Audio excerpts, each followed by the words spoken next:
Hello, my name's Rodney Hill, product manager here at Atlas Copco.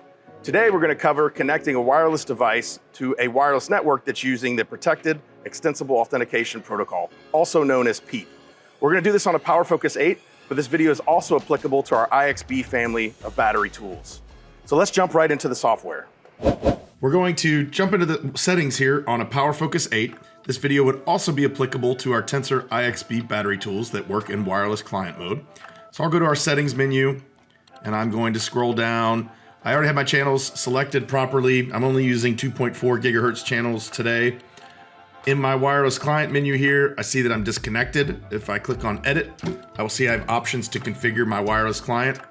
Right now it's turned off, and this is the way it will be by default when you receive a new tool. So let's turn it on. I already have the name of my network or SSID pre-populated here. I have DHCP turned on. If you wanted to configure your own IP, subnet, and gateway, you could do that. We'll just use DHCP for this today. My security type right now is set to WPA2 personal. That means we're using a pre-shared key.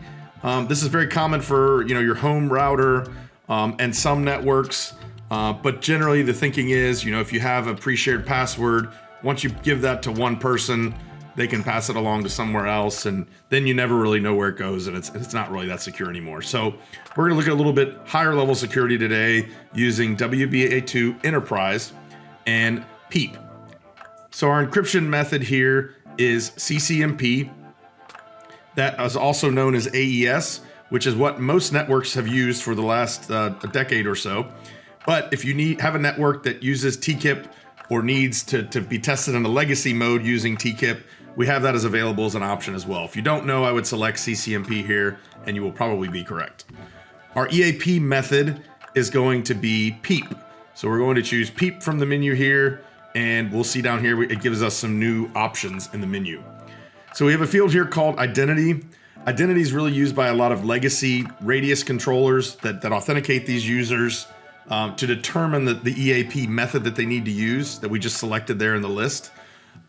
Most of them can do this automatically now, depending on what value is put in or what it receives from the client. But we do require some value in this field here, so I'm going to put the character A.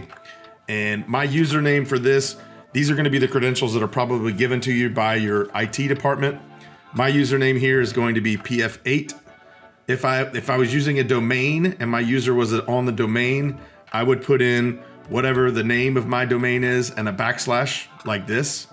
If I have a domain that's part of, or if I have a subdomain and then a domain, I would put it in like this and then backslash the username. So I'm not actually using a domain on my Radius server.